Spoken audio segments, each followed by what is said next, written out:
सुखदं केवलं ज्ञानमूर्तिं द्वन्द्वातीतं जगदसदृशं तत्त्वमस्यादिलक्ष्यम् एकं नित्यं विमलमचलं सर्वदी साक्षिभूतं भावातीतं त्रिगुणरहितं सद्गुरुं तं नमामि।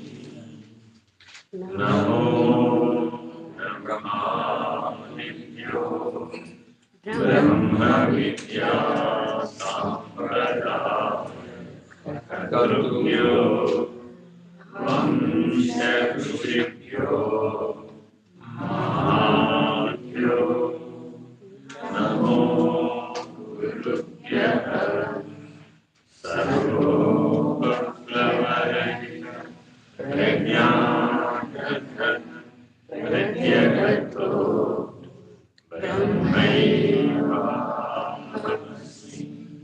अहं पदार्थरहितः सदाशिवसमारम्भाम् व्यासशङ्करमध्यमाम् अस्मदाचार्यपर्यन्ताम् वन्दे गुरुपरम्पराम्। हरिः ओम् श्रीगुरुभ्यो नमः। हरिः ओम्। कैवल्याश्रम चलाचल बोधोपदेश मंदिर द्वारा వైకుంఠ ఏకాదశి ముక్కోటి ఏకాదశి అని కూడా అంటారు.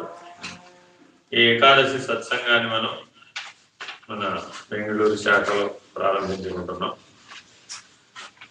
సత్సంగానికి అంశం గురువాక్యోపనిషత్. అంటే గురువాక్యోపనిషత్తు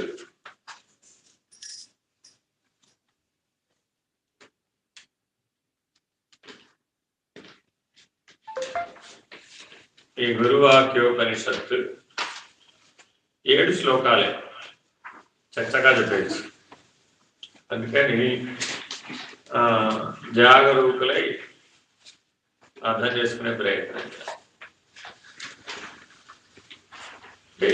ఎంత సంక్షిప్తంగానైనా సరే వేదాంతాన్ని అందించవచ్చు, ఎంత విస్తారంగా అయినా సరే వేదాంతాన్ని అందించవచ్చు. ఉపనిషత్తులు ఎప్పుడు కూడా పరబ్రహ్మం అనే లక్ష్యంతోనే చెప్పబడాలి. షల్లింగ పద్ధతి అంటారు. ఆ షల్లింగములలో ముఖ్యమైనది ఏమిటంటే లక్ష్యం పరబ్రహ్మం. ఈ సత్యాన్ని మనం గ్రహించాలి. అంటే ఏమంటే జీవుడికి అన్వయం చేసి చెప్పకూడదా అన్నారు. ఎందుకంటే మనం వినేవాళ్ళందరూ మరి ఏ స్థానంలో ఉన్నారు? జీవస్థితిలో నుంచి వింటూ ఉంటాం. మరి ఆ జీవస్థితికి అన్వయం అయ్యేట్టు చెప్పాలంటావా, లక్ష్యానికి అన్వయం అయ్యేట్టు చెప్పాలంటావా? అంటే మనం ఉన్న స్థితికి అన్వయం అయ్యేట్టు చెప్పాలంటావా, మనం చేరవలసినటువంటి పొందవలసినటువంటి లక్ష్యానికి అన్వయం అయ్యేట్టు చెప్పాలంటావా? ఎందుకని అంటే మరి పరిణామం దాన్ని బట్టి కదా.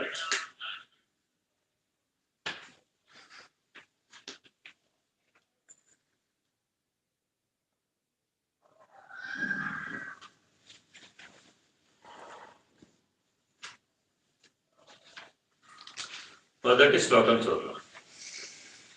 ఖం వాయుర్జ్యోతిరాపః పృథివీ విశ్వస్య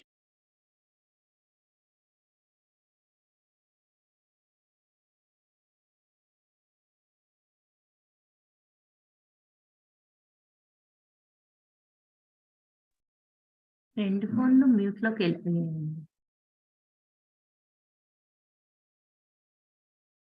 హరి ఓం అండి.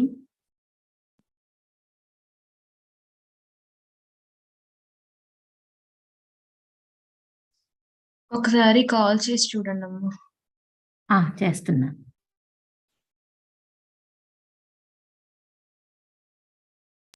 ముందు స్థిరంగా పట్టుకుని దానిని ఏ దృష్టితో ఆ నిర్ణయ క్రమంతో లక్ష్యాన్ని అర్థం చేసుకుని ఆ స్థితిలో ఉండడానికి ప్రయత్నం. ఉపనిషత్తు అధ్యయనం పూర్తయిపోయేటప్పటికి పరబ్రహ్మం అంటే ఏమిటో, దాని లక్షణాలు ఏమిటో, దాని గురి గుర్తు ఏమిటో, ఏది ఎట్లా తెలుసుకోవాలి, ఎట్లా ఆ అనుభవ నిర్ణయాన్ని పొందాలి, ఆ అధిగమనం ఎలా చేయాలి, ఇవన్నీ అందులో ఇమిడి ఉంటాయి. అంటే వేదాంత అర్థాన్ని మనం గ్రహించాలి అంటే సాంఖ్య, తారక, అమనస్క అనేటటువంటి లక్షణాలు మనకు తీసుకున్నారు. అది విచారణ క్రమం అంటారు.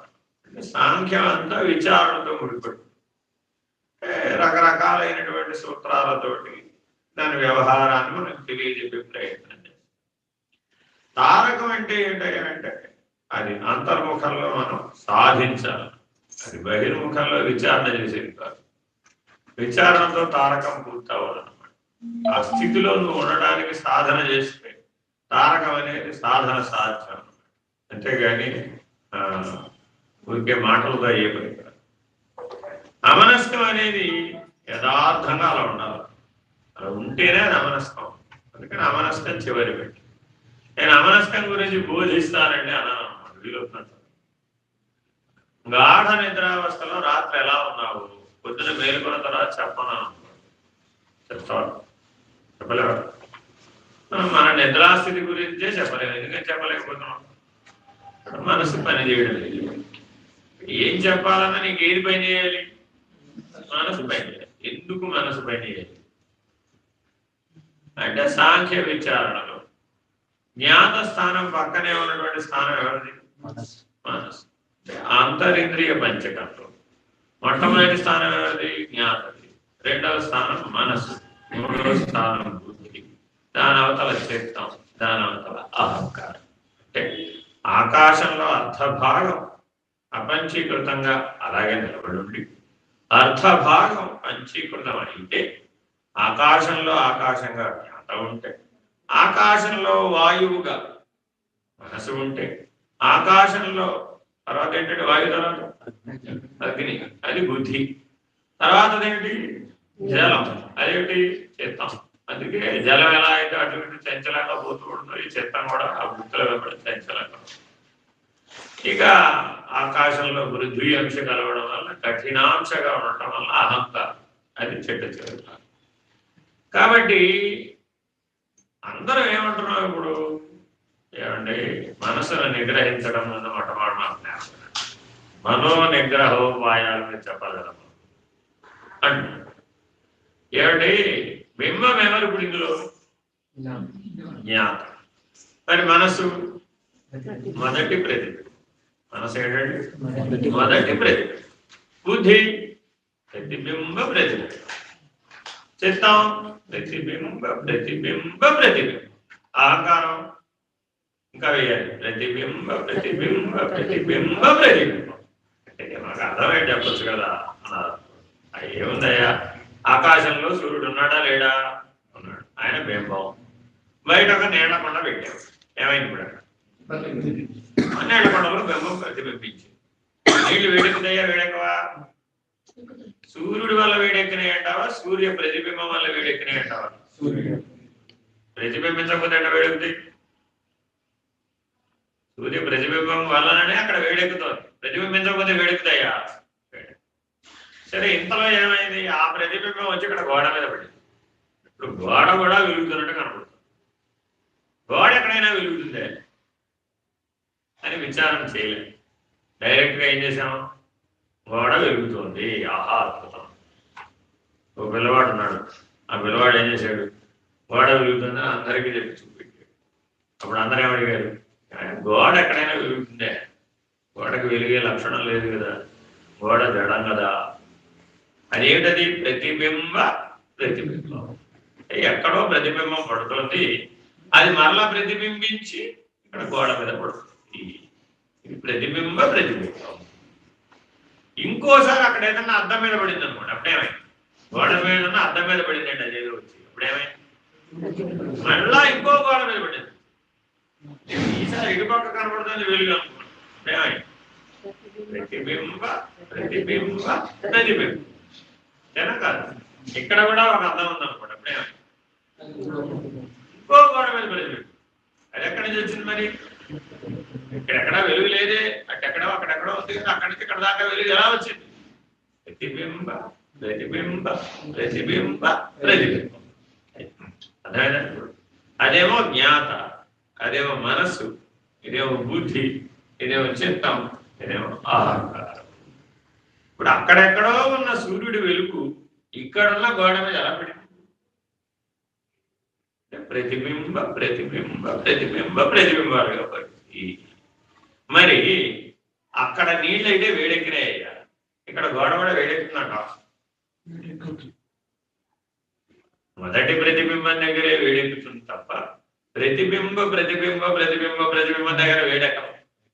కానీ ప్రకాశం అనే లక్షణం ప్రభావితం. అంతేనా కదా?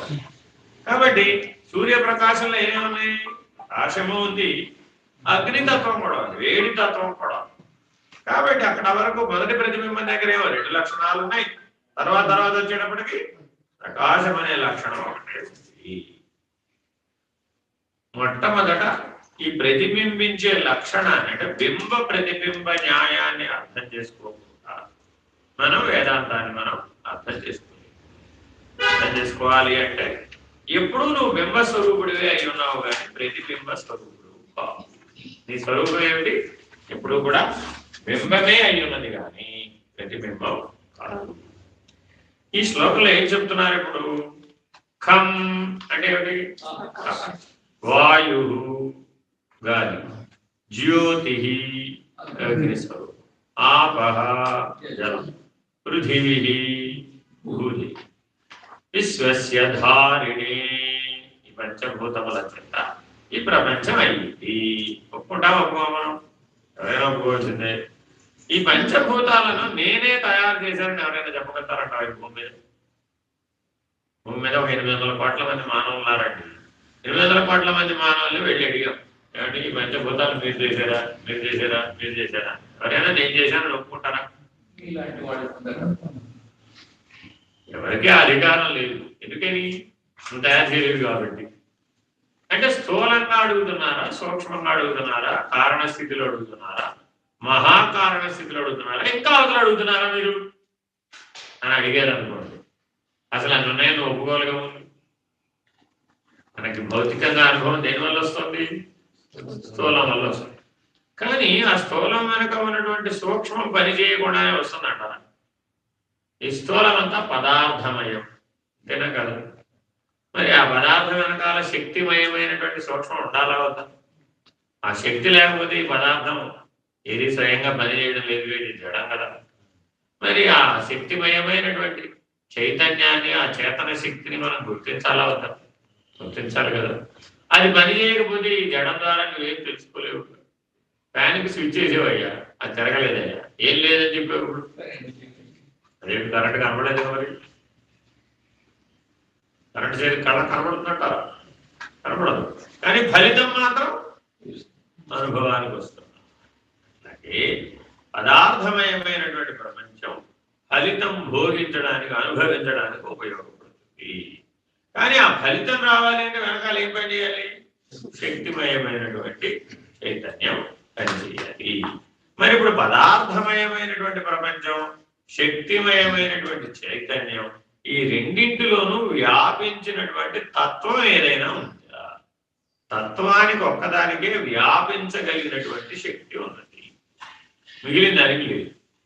పదార్థం అంతటా ఉందని చెప్పగలవా లేదా? పదార్థానికి అంతటా ఉండగలిగే శక్తి ఉందా? పరిమితమైనటువంటి అవకాశమే ఉంది. అంటే ఇప్పుడు ఏదైనా ఈ కుర్చీ ఉందన్నాం అనుకోండి, ఈ కుర్చీ ఈ విషయం అంతా వ్యాపించి ఉందండి అంటాం. ఎలా చెప్తున్నాం? ఈ కుర్చీ కాదు, ఇక్కడ వరకే ఉంటాం. అలా ఏ పదార్థాన్ని తీసుకున్నా ఆ పదార్థానికి ఒక పరిమితి ఉందా లేదా? ఉంది కదా. సముద్రంలో ఉన్న నీళ్ళలో ఉప్పు అంతా వ్యాపించి ఉందంటారా లేదు? ఉప్పు మరి పదార్థమేగా. కానీ అది నీళ్ళలో, సముద్రపు నీళ్ళలో కలిసి ఉండేటప్పటికి సముద్రం అంతా ఉప్పు నీళ్ళు. ఇప్పుడు సముద్రం అంతా ఉప్పుగా ఉందంటావా, ఉప్పు మాత్రం ఒకతోటే ఉందంటావా? అంటే పదార్థం లక్షణ పరిస్థితికి మారేటప్పటికి, లక్షణ స్థితికి మారేటప్పటికి వ్యాపక ధర్మానికి ఉంది. అందుకని పదార్థానికి ఎన్ని స్థితులు ఉన్నాయని చెప్పేసాం మనం ఫిజిక్స్ లో, భౌతిక శాస్త్రంలో. ఘన, ద్రవ, వాయు స్థితులు ఉన్నాయి అని చెప్పాము కదా. ఘనంగా ఉన్నప్పుడు ఏం కనబడుతుంది? ఒక దగ్గర పరిమితంగా. ద్రవంగా ఉన్నప్పుడు అదే వాయువుగా ఉన్నప్పుడు ఇక్కడ ఉందని చెప్పడానికి వీలు లేదు, ఇక్కడ లేదని చెప్పడానికి కూడా వీలు. అలా వ్యాపించు. ఉదాహరణ, ఒక బెలూన్లో గాలి ఉంది. ఒక రూమ్లో ఉన్న గాలి అంతా తీసేసాం వ్యాక్యూమ్ పంప్. ఈ బెలూన్లో ఉన్న గాలిని ఆ రూమ్లో వ్యాపించమంటే సరిపోతుందా? సరిపోతుంది. బెలూన్లో ఉన్న గాలి ఇంతే కదా, రూమ్ అంతా పెద్దగా ఉంది కదా అంటే ఆ రూమ్ మేరకు వాయువు వ్యాపించేస్తుంది. అలా వ్యాపక శక్తి కలిగి ఉన్నటువంటి ధర్మం ఉన్నప్పుడు ఆ వాయువుగా ఉన్నది పదార్థమేనా కాదా? పదార్థమేనాలుగా. అంటే ఎక్కడ చెప్తున్నాం ఇప్పుడు? అణువు స్థాయిలో చెప్పినప్పుడు అది వాయు రూపంలో, అంతేనా కాదా? హైడ్రోజన్ అణువు, ఆక్సిజన్ అణువు అన్నాడు. నీటిని విడగొడితే ఏమొచ్చినాయి? హైడ్రోజన్, ఆక్సిజన్ వచ్చినాయి. మరి అది వాయు రూపంలోనేగా ఉంది. మరి అంతటా వ్యాపించమంటే వ్యాపించడాన్ని వ్యాపిస్తుంది కదా. సముద్రంలో ఉన్న నీళ్లు ఆవిరైనాయండి, అప్పుడు ఏమైంది? ఆ నీళ్లు వాయు రూపాన్ని పొందినయే పొందలేదా? పొందినప్పుడు మరి మేఘజలంగా తయారవుతున్నాడు. మరి ఎంతో మేరకు మేఘాలు వ్యాపిస్తున్నాయా లేదా? వాయు రూపంలో ఉండబట్టి కదా అవి వ్యాపిస్తున్నాయి. లేకపోతే వ్యాపించగలుగుతాయి అంటారు, వ్యాపించలేవు కదా. కానీ సముద్రంలో ఉన్న నీళ్లు, మేఘంలో ఉన్న నీళ్లు, వర్షంలో ఉన్న నీళ్లు, నదిలో ఉన్న నీళ్లు మళ్ళా సముద్రానికి చేస్తే వేరే వేరే నీళ్ళు అంటావా, ఒకటే నీళ్ళు అంటావా? సరిగా అర్థం చేసుకోవాలి. సముద్రంలో ఉన్న నీళ్ళు ఏమైనాయి? ఆవిరై మేఘాలైనాయి. అప్పుడు ఏమైంది? మేఘాల్లో నీళ్లు వచ్చాయి. అది వర్షం పడింది. వర్షం పడితే వర్షంలో నీళ్లు వచ్చాయి. ఆ నీళ్ళు ఏమైనాయి? వాగులైనాయి. ఆ వాగులు ఏమైనాయి? నదులు అయినాయి. నదులు ఏమైనాయి? మళ్ళా సముద్రంలో. ఇప్పుడు ఈ నీళ్ళన్నీ ఒకటేనా వేరు వేరా? ఈ నీళ్ళన్నీ ఒకటేనా వేరు వేరా? ఈ నీళ్ళన్నీ ఒకటేనా వేరు వేరా? స్థాన భేదం, స్థితి భేదం. అక్కడ ఏం కనపడుతుంది? స్థాన భేదం, స్థితి భేదం. స్థాన భేదం, స్థితి భేదం వల్ల ఏమొచ్చింది? లక్షణ భేదం వచ్చింది. సముద్రంలో నీళ్ళేమో ఉప్పగా ఉన్నాయి, నదిలో నీళ్ళేమో తీగా ఉన్నాయి. ఎందుకని మరి ఇక్కడ ఉప్పగానే ఉండాలిగా, ఉండాలా వద్దా? అవే ఇక్కడికి వచ్చినప్పుడు ఆ లక్షణంతో సహా రావాలా వద్దా? రావాలా వద్దా? ఏ పరిస్థితి?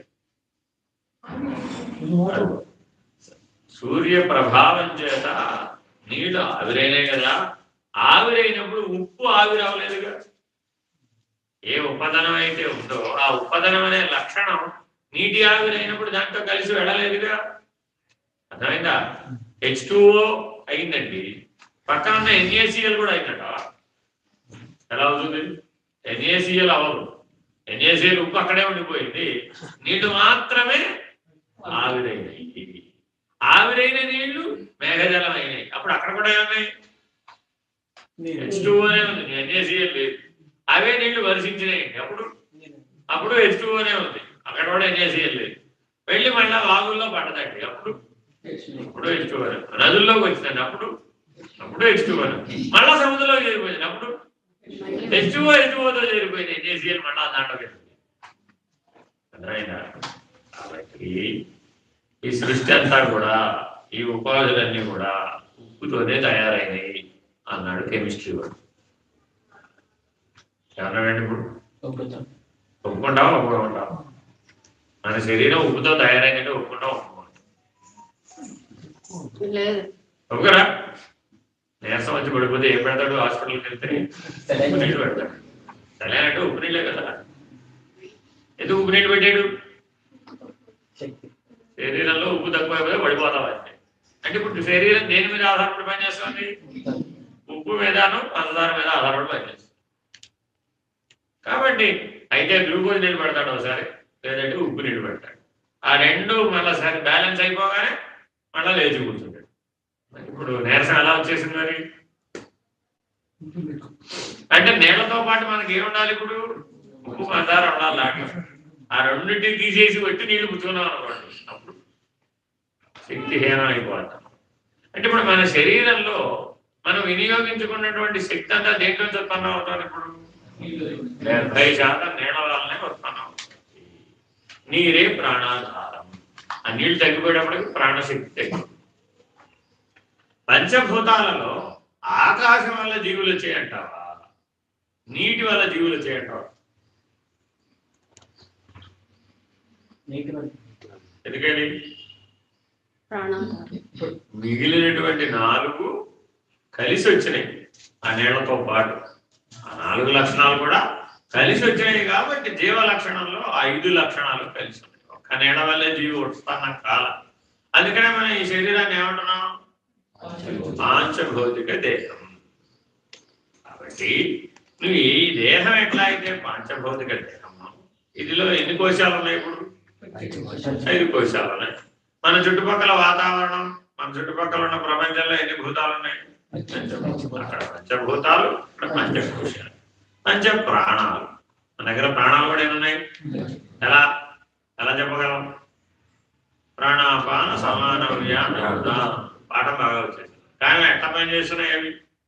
మనలో రక్త ప్రసరణ వ్యవస్థ పనిచేయాలా ఉందా? మరి అక్కడ దేని వల్ల పనిచేస్తుంది? ప్రాణశక్తి వల్ల పనిచేస్తుంది. మనం తిన్న ఆహారం అంతా, మన శరీరం అంతా ఆ శక్తి అందాలా వద్దా? మరి తల నుంచి కాళ్ళ దాకా శక్తి అందాలా వద్దా?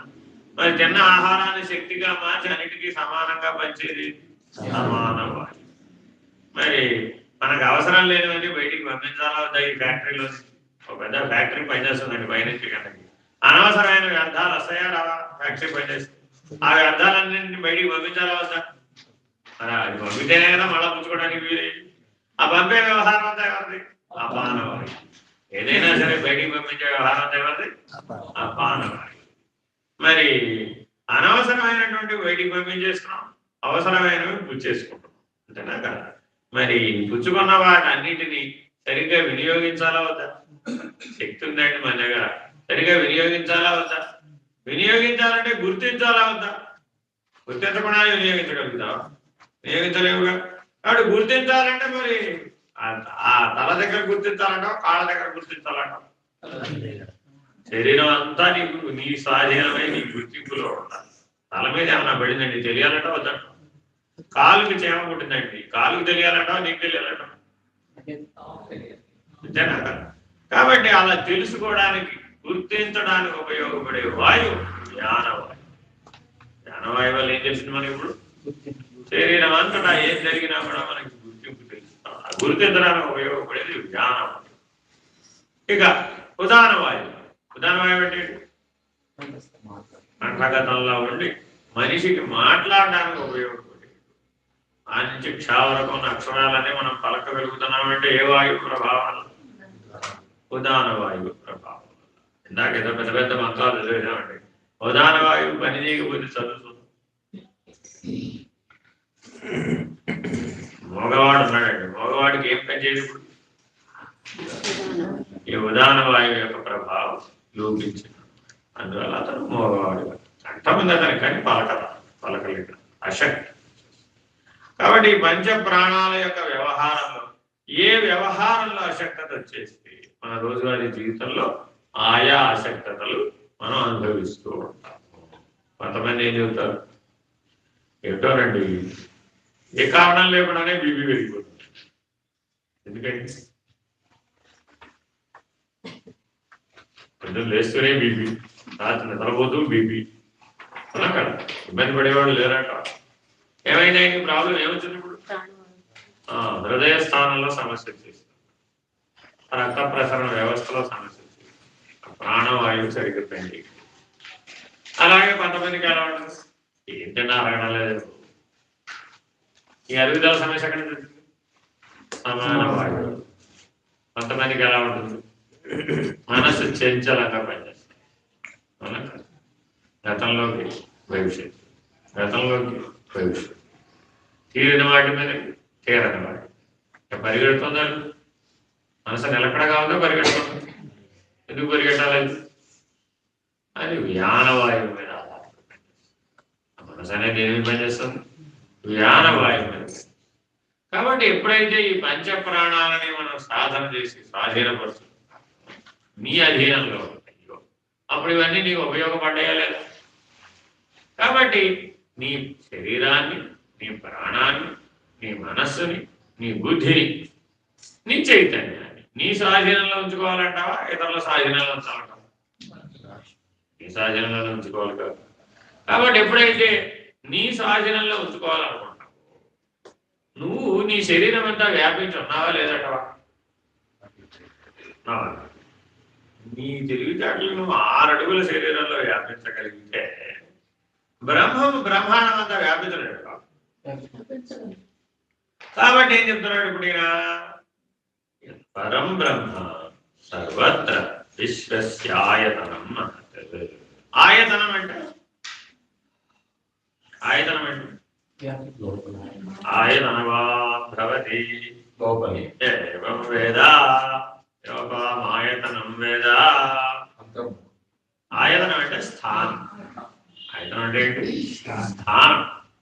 ఒక స్థానము, ఒక స్థితి, ఒక లక్షణం, ఒక వ్యవహారం. ఇదేగా సాంఖ్య విచారణ చెప్పేది. ఏ స్థానంలో ఉంది, ఏ స్థితిలో ఉంది, ఏ వ్యవహారం చేస్తుంది, ఏ ఆధారంతో తయారైంది, దేనితో కలిసిపోతుంది. ఈ 5 లక్షణాలను వివరించేది ఏదో అది సాంఖ్య విచారణ. ఆయన ఇప్పుడు ఎలా ఉన్నట్టు ఆ బ్రహ్మమని ఆయన విశ్వస్య ఆయతనం మహత్. ఈ మహత్ అనే స్థితిని మనం తెలుసుకోవాలి. మానవుడికి తెలియనటువంటిది ఎక్కడ ఉన్నాయంటే మహత్ అనే స్థితిలో. అది ఎప్పుడు మనకి తెలియబడదు. ఎందుకని తెలియబడదు? మనం ఎప్పుడు కూడా స్థూల శరీరం, సూక్ష్మ శరీరం, కారణ శరీరం దగ్గరే వ్యవహరిస్తూ ఉంటాం. ఈ 3 శరీరాల దగ్గరే వ్యవహరిస్తూ ఉంటాం. కానీ 4వ శరీరం, మహాకారణ శరీరం అనేటువంటి 4వ శరీరం అనే ఎరుక దగ్గరికి మనం మేల్కోవట్లేదు. కాబట్టి ఆ తెలివితో జీవించడం లేదు. కాబట్టి ఆ వికాసాన్ని పొందలేదు. కాబట్టి జాగరూకుడై గమనిస్తే ఈ ప్రకృతి అంతా మనలో ఉన్నట్టు కనబడుతున్నట్టావా లేనట్టు కనబడుతుంది? ఈ విచారణ అంతా చేయగా మనకి ఏం తెలిసింది? ఇప్పుడు ఏదైతే పంచభూతాలుగా కనబడుతుందో, ఏదైతే త్రిగుణాత్మకమైన ప్రకృతిగా కనబడుతుందో ఆ పంచభూతాలు, ఈ త్రిగుణాలు మనలో ఉన్నట్టు కనబడుతున్నాయి కదా. మరి ఆ త్రిగుణాలు సమంగా ఉన్నాయంటావా విషమంగా ఉన్నాయంటావా? అంటే అర్థం ఏంటి? ఒకడు శాంతమైన జీవితం, ప్రశాంతమైన జీవితం జీవిస్తున్నాడండి. వాడికి ఎప్పటికైనా ఆవేశం వస్తుంటారా రాదంటారా?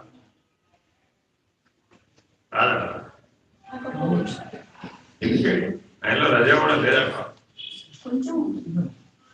అంటే ఒక గుణం ఉంటే మిగిలిన 2 కూడా ఉంటాయి. ఒక గుణం ప్రధానంగా ఉంటుంది, మిగిలిన 2 గుణాలు అప్రధానంగా ఉంటాయి. కాబట్టి మన జీవితం సత్వగుణ ప్రధానంగా ఉందనుకోండి, అప్పుడు సత్వం సంజాయతే జ్ఞానం, జ్ఞాన ప్రధానమైన జీవితాన్ని జీవిస్తూ ఉంటాం. కానీ మరి ఆ సత్వగుణం కూడా నీకు బంధహేతు అనే ప్రకారం తెలుస్తుందంటావా? అసలు సత్వగుణం వల్ల నీకేం జరుగుతుంది? ఏమైనా ప్రయోజనం ఉందంటావా లేదంటావా? మన జీవితంలో, మానవ జీవితంలో ప్రవృత్తించ నివృత్తించ కార్య అకార్యే భయ అభయే బంధమోక్షం జయా వేత్తి బుద్ధి సాత్వాత్యకి. బుద్ధి సత్వగుణంతో వ్యవహరించినప్పుడు నీకు ప్రవృత్తి మార్గంలో నుంచి నివృత్తి మార్గంలోకి రావాలని, కార్యకారణ సంబంధంలో నుంచి దిగమించాలని, భయం నుంచి అభయస్థితిని పొందాలని, బంధంలో నుంచి మోక్ష స్థితిని పొందాలని అనిపిస్తుంది. అదే బుద్ధి రజోగుణంతో పనిచేస్తుంది. అప్పుడే రజో రాగాత్మకం తృష్ణాసంగ సముద్భవం తన్నిభద్నాతి కౌంతేయ కర్మ సంగే అధీనం. ఆ బుద్ధే రజోగుణంతో పనిచేస్తుంది. అప్పుడేమైంది? తృష్ణ, ఆశ, అర్థమైందండి. అందుకని రాగద్వేషాదులు పనిచేస్తాయి. రజోగుణంతో ఉన్నప్పుడు రాగద్వేషాదులు పనిచేస్తాయి. ఒకడు మనవాడు అనిపిస్తుంది, ఒకడు పారాయవాడు అనిపిస్తుంది. అబ్బాయి వాడు మనవాడు కాదు, అస్మదీయులు కాదు, తస్మది. ఇంకొకడు వీడు మనవాడు, మన తన అనే భేదం వచ్చేస్తున్నాడు. అంటే భేద దృష్టి దేనివల్ల వచ్చింది? ఇప్పుడు రజోగుణ ప్రభావం వల్ల వచ్చింది. ఆ భేద దృష్టి బలపడేటప్పటికి ఇంకా విభేదంగా మరి ఆచరణకు వచ్చేప్పటికి ఏమైపోయింది? విభేదంగా. అదే ఈ భేద దృష్టిని అభేద దృష్టితో పోగొట్టేవాడు. అప్పుడేమైంది? జ్ఞానం అయిపోయింది.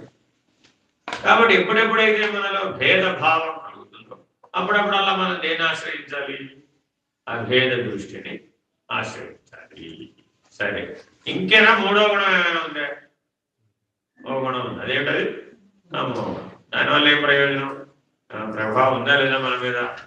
సమస్వజ్ఞానజం విద్ధి మోహనం సర్వదేహినా ప్రమాదాలస్య నిద్రాభి నిభద్రాది భారత. మనందరిలో బుద్ధి తమోగుణంతో పనిచేసినప్పుడు మోహము, ఆలస్యము, నిద్ర, తాంద్ర ఏమొస్తున్నాయండి? దానివల్ల మోహము, ఆలస్యము, నిద్ర, తాంద్ర. తంద్ర అంటే అవిద్య. ఇవి కలుగుతున్నాయి. ఇవన్నీ తమోగుణ లక్షణాలు. ఈ లక్షణాలతో మన జీవితం కనబడుతుందా లేదు? ఒక ఆయన్ని ఏమిటి ఇప్పుడు చేద్దామా ఈ పని అన్నాం అనుకోండి, ఏ పర్వాలేదు చేద్దాంలేండి. మళ్ళీ రేపు అడిగామనుకోండి, అప్పుడేమంటే రెండు చేద్దాం. అలా వాయిదా వేసే లక్షణం అనుకోవాలి. ఈ జన్మలో చేస్తా ఉంటాయి అని అడిగాము, వచ్చే జన్మలో ఎంత దూరం వాయిదా వేయచ్చు? వచ్చే జన్మ కూడా వాయిదా వేయచ్చు. పోనీ వచ్చే జన్మకైనా చేస్తా ఉంటాయా అడిగాం. ఏమోనండి, ఏం చెప్తాం మనం? మన చేతిలో ఏమని చెప్పండి? మన చేతిలో ఏం లేదు కదండి. ఏ జన్మకు అవుద్దు ఏ జన్మకు అవుద్దు అంటే అప్పుడు ఏమైపోయింది? ఎన్ని జన్మలు వాయిదా వేసాడో వాడికి తెలియదు. అందుకని ఏమన్నాడు? మనుష్యాణం సహస్రేషు కశ్చిద్యదతి సిద్ధయే యతసామపి సిద్ధానాం కశ్చిన్మాం యతి తత్వతః. ఒకానొకడు మాత్రమే యథార్థంగా తెలుసుకోవడానికి ప్రయత్నిస్తున్నాడు. యథార్థం అంటే ఉన్నది ఉన్నట్టుగా. యథార్థం అంటే ఉన్నది ఉన్నట్టుగా తెలుసుకోవడానికి ఒకానొకడు మాత్రమే ప్రయత్నం. మిగిలిన వాళ్ళందరూ ఏం ప్రయత్నం చేసేవారట?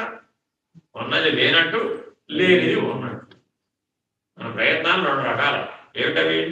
ఉన్నది లేనట్టు, లేనిది ఉన్నట్టు. ఈ ఉన్నది లేనట్లు, లేనిది ఉన్నట్లు అనే ప్రయత్నం నువ్వు చేస్తున్నంత కాలం నీకు యథార్థం బోధపడుతుందా? ఉండదు కదా. కాబట్టి ఉన్నది ఉన్నట్టు తెలియబడాలి, కానీ ఉన్నది లేనట్లుగా, లేనిది ఉన్నట్లుగా తెలియబడితే అది నీకు జ్ఞానాన్ని ఇవ్వడం లేదు కదా, ప్రయోజనాన్ని ఇవ్వడం లేదు కదా, ఆ మోక్ష సిద్ధిని కలిగించడం లేదు కదా, ఆ పరమాత్మ స్థితిని, ఆ పరబ్రహ్మ స్థితిని తెలియజెప్పడం లేదు కదా. కాబట్టి మన ప్రయత్నాలలో దేన్ని విడనాడాలంటే ఇప్పుడు ఉన్నది లేనట్లు, లేనిది ఉన్నట్లు. ఈ రెండు రకాల లక్షణాలను మన ప్రయత్నంలో, మన సాధనలో విడవాలి. అప్పుడు మాత్రమే యథార్థాన్ని గ్రహించడం. ఏమంటే నేను ఎందుకు ప్రయత్నం చేస్తాను? ఉన్నది తెలుసుకోవడానికి ప్రయత్నం చేస్తాను, కానీ ఉన్నది లేనట్టు, లేనిది ఉన్నట్టు ఎందుకు ట్రై చేస్తాను నేను అసలు అన్నాడు అనుకోడు. ఎట్లా చెప్పగలుగుతారు అసలు తను ప్రయత్నిస్తున్నాడు అంటే? రెండు లక్షణాలు ఉన్నాయి అన్నప్పుడు మీ అంతఃకరణాన్ని ఆవేశించి రెండు లక్షణాలు ఉన్నాయి. ఏమిటవి? ఒకటి మాయ, రెండు మిథ్య. ఒకటేంటండి? మాయ. రెండవది ఏంటి? మిథ్య. ఈ రెండు లక్షణాలు మీ అంతఃకరణాన్ని ఆవేశించి ఉన్నాయి. కనబడతాయంటారా? కనబడమంటారా? మాయా మిథ్య పుస్తకంలా కనబడతాయంటారా? కనబడదు కదా. కాబట్టి అవేమిటవి? శక్తి రూపాలు. అవేమిటవి? పదార్థ రూపాలు కావు, శక్తి రూపాలు. కాబట్టి ఉన్నది లేనట్టు, లేనిది ఉన్నట్లు నీకు భావన కలిగింపచేస్తాయి ఆ రెండు శక్తులు కూడా. ఆ రెండింటినీ కలిపితే భ్రాంతి. ఆ రెండింటినీ కలిపితే ఓ పేరు పెట్టండి. దానికి ఏం పేరు? భ్రాంతి. ఉన్నది లేనట్లుగా తోచినా భ్రాంతి, లేనిది ఉన్నట్లుగా తోచినా కూడా భ్రాంతి. సరే, ఏమైనా ఉదాహరణ చెప్తారా మాకు అర్థమయ్యేటట్టు అన్నారు? ఏమంటే ఎండలో ఎండమావి కనబడుతుంది. ఏమిటది? ఏదో దూరంలో నీళ్లు ఉన్నాయి, నీకు దాహం వేసింది, అక్కడ నీళ్లు ఉన్నట్లుగా కనబడుతుంది, ఉన్నట్లుగా. సరే దగ్గరికి వెళ్ళి చూస్తే ఇంకా దూరంలో కనబడుతుంది, లేదనదు ఇంకా దూరంలో కనబడుతుంది. ఇక్కడే కనబడ్డాయి కదా, మళ్ళీ అక్కడ కనబడుతున్నాయి ఏమిటి? మళ్ళీ అక్కడ దాకా వెళితే ఇంకా దగ్గర అవుతున్నాయి. ఎంత దూరం పోయినా ఆ దృగ్భ్రాంతి. ఏం భ్రాంతి అంటే ఇప్పుడు అది దృగ్భ్రాంతి. ఇప్పుడు అక్కడ నిజంగా ఉన్నాయా?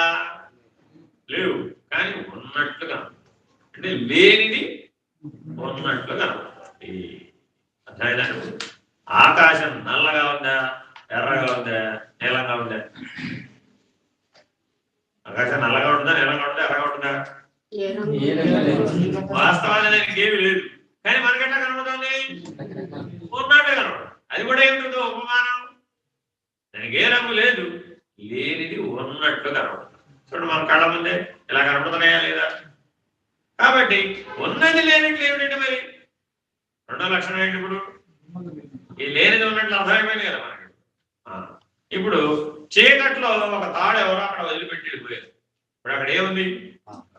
తాడే ఉంది, కానీ మనకి ఎలా వచ్చింది? ఎందుకని? చీకటి ప్రభావం. కానీ చీకటి ప్రభావం అని అనుకోలే.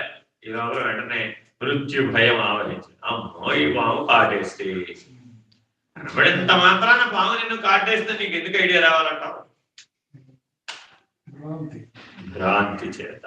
ఇప్పుడు ఉన్న తాడేమో కనపడలేదు, లేని పామేమో కనబడేది. ఎవరికి? తాడుగా నీకా? నీకే కనబడుతుంది. తాడుకి ఎందుకు కనబడుతుంది? తాడెప్పుడు తాడే, అదే పాము అవలేదు. అయిందా? అవలేదుగా.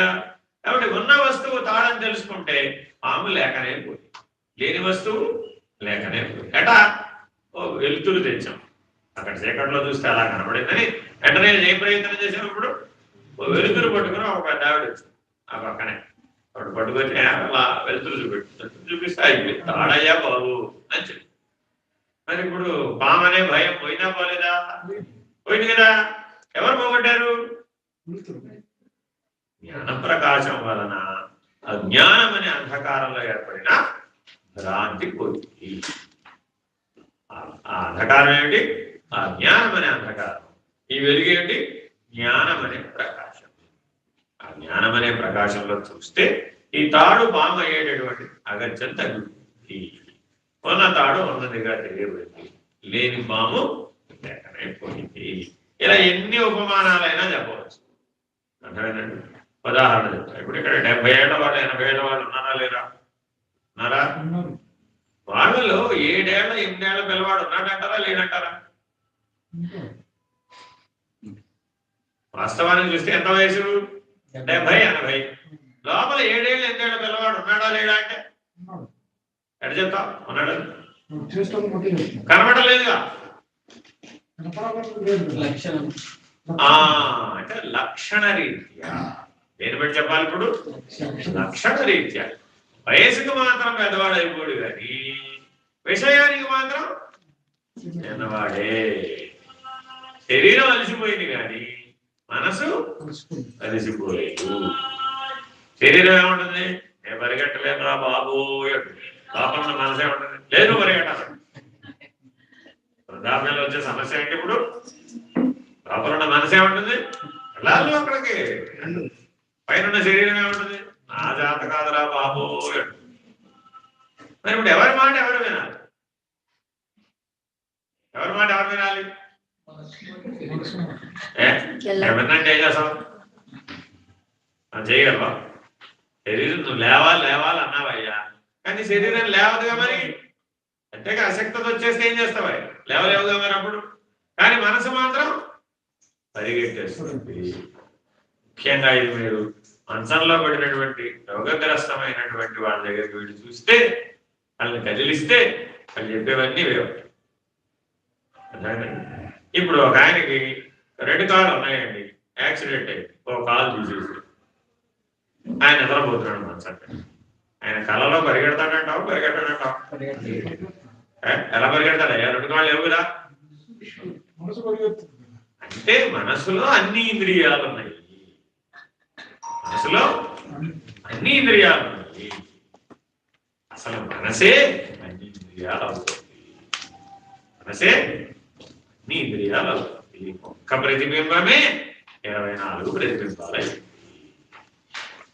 ఎన్ని ప్రతిబింబాలు? 24. బింబం ఎన్ని? ఒకటి. ఆ ఒక్క బింబం మొదటిసారే ప్రతిబింబించింది అంతే. తర్వాత మాటిమాటికి ప్రతిబింబించాల. ఒక్కసారి ప్రతిబింబించగానే ఆ ఒక్క ప్రతిబింబమే ప్రతిబింబ ప్రతిబింబ ప్రతిబింబ ప్రతిబింబాలు 24 ఇంద్రియాలుగా 24 ముక్కలై. ఇప్పుడు ఒకటి అనేకమైందంటవా? ఒక్క మనసే అనేకమైనటువంటి ఇంద్రియాలుగా అయ్యేటప్పటికీ ఏకం అనేకం భవతి. ఏకం అనేకం భవతి అయి. మరి ఇప్పుడు అలా ఏకం అనేకం అవ్వడం ఎవరి వలన అయ్యింది అని అడిగాము. ఎవరి వల్ల అయిందంటావా? ఉన్నాయంటావా లేవంటావా? 24 ఇప్పుడు ఉన్నాయంటావా లేవంటావా? ఉన్నాయంటావా లేవంటావా? ఉన్నాయంటే కనబడుతున్నాయి కదా, అనుభవానికి వస్తుంది కదా. లేదంటే అలా అలా ఎలా ఒప్పుకుంటావా? ఒప్పుకుంటే అనుభవానికి రాకూడదు కదా అంటాడు. నాకు చెయ్యి ఉందా లేదా అన్నాడంటే, చెయ్యి లేదంటే చెయ్యి స్థానంలో మనసే ఉంది అన్నాం. ఒప్పుకుంటావా? చెయ్యి నాకు కనబడతావు, చెయ్యి అని వాడుతుంటే చేయలేదంటావేంటి? అయితే నీ గాఢ నిద్రావస్థలో కూడా నీ చెయ్యి నీకు తెలుసా కావాలి. మరి అప్పుడు లేదంటావు చెయ్యి ఉందా లేదా? నీకు తెలియడం లేదుగా.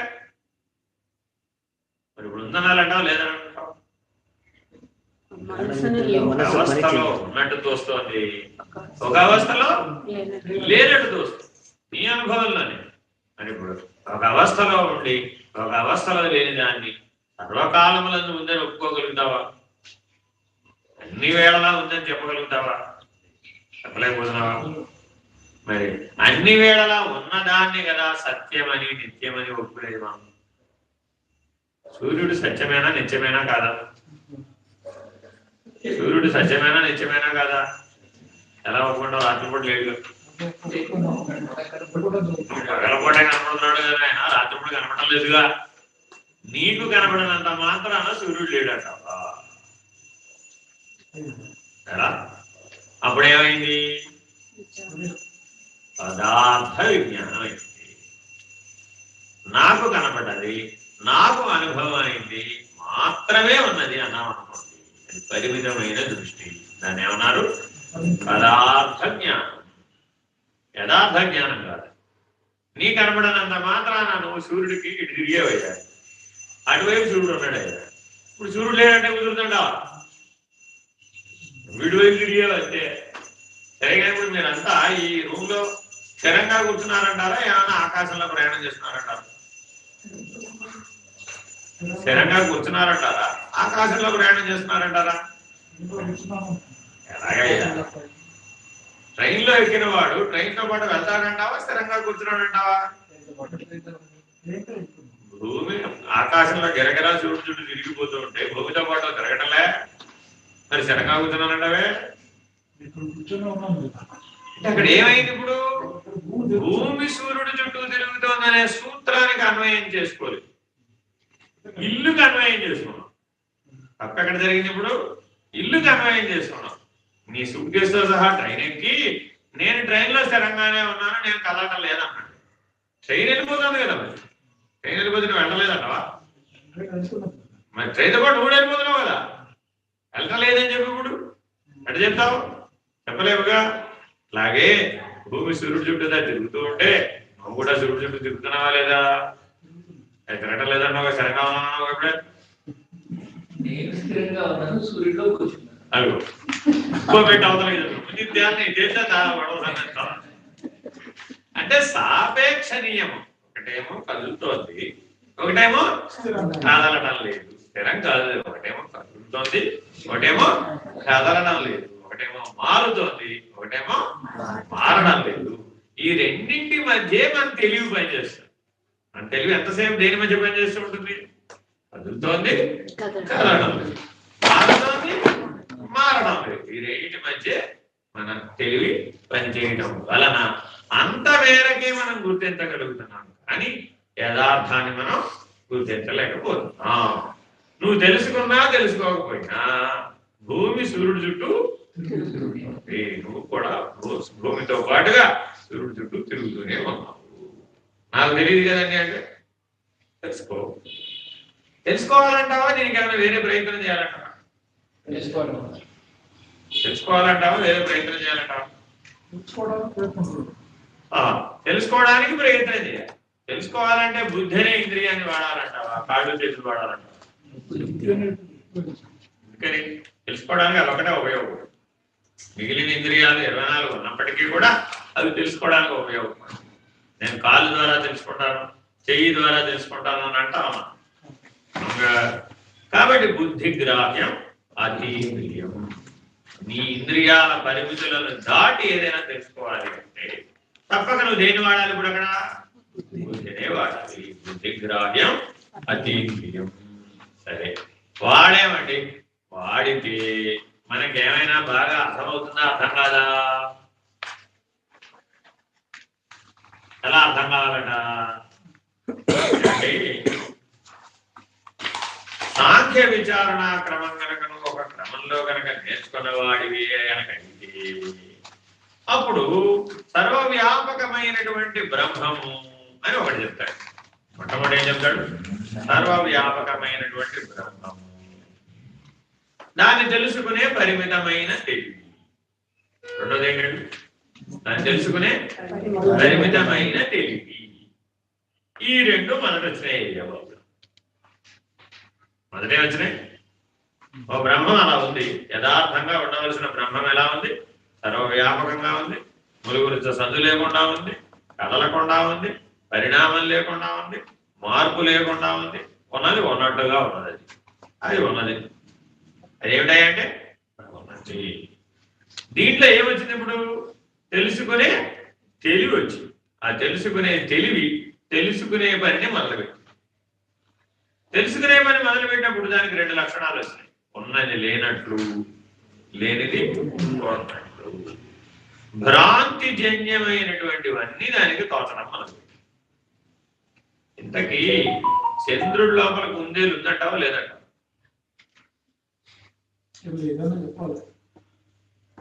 నాకు కనబడుతుంది కదా. నీకు కనబడి ఇంకోటి కనబడడం లేదు. నీకు ఒకవేళ అక్కడ ఉన్న మచ్చలన్నీ కలిపి కుందేలు ఆకారంలో కనబడ్డప్పటికీ మరొకటి ఏమన్నాడు? నాకు అట్లా కనబడలేదు. ఒక్కటి కనబడింది దాన్ని ప్రమాణంగా స్వీకరించవచ్చా? స్వీకరించవచ్చు. ఆకాశంలో మేఘాలను చూసావు, చూస్తే శివలింగాకారంగా కనబడుతుంది. అది శివుడు కనబడుతున్నాడు. కాసేపట్లో గాలి వచ్చు. అప్పుడేమైంది? అరే ఇప్పుడు శివుడు ఎగిరిపోయాడంటావు, మేఘాలు ఎగిరిపోయినాడు. శివుడు ఎగిరిపోయాడు అన్నావు కదా నువ్వు. ఇప్పుడు కనపడింది శివుడైతే ఎగిరిపోయింది కూడా శివుడు అనాలి కదా. కాబట్టి ఇంద్రియ పరిధిలో సృష్టి సిద్ధాంతాలని, సృష్టి నియమాలను, సృష్టి విధానాన్ని నువ్వు గ్రహించాలి అంటే ఈ ఇంద్రియాలు సమర్థం కాదు. అది ఆ సృష్టి విజ్ఞానం అంతా కూడా ఇంద్రియాతీతంగా ఉంది. కాబట్టి మనం తప్పక దాన్ని ఎలా తెలుసుకోవాలి? ఇంద్రియాతీత పద్ధతిగానే తెలుసుకోవాలి. కానీ నేను వింటానండి, కంటానండి అంటే విన్నది కన్నదాంతో దాన్ని నిర్ణయించడానికి వీలు కావడం లేదు. కాబట్టి తప్పక ఏం చేయాలంటే ఇప్పుడు పంచభూతాలను పంచీకరించినటువంటి ఏ తెలివైతే ఉందో, పంచభూతాలను కలిపేసినా కలపలేదా? ఉదాహరణ చెప్పాలి అంటే మీ మనవాడికి మిక్సర్ పట్టుకెళ్ళాలండి మీరు అనుకున్నారు. మీరు మిక్సర్ ఇవ్వవయ్యా అని మిఠాయి దుకాణం అని అడిగారు. ఇస్తాడా ఇవ్వడా?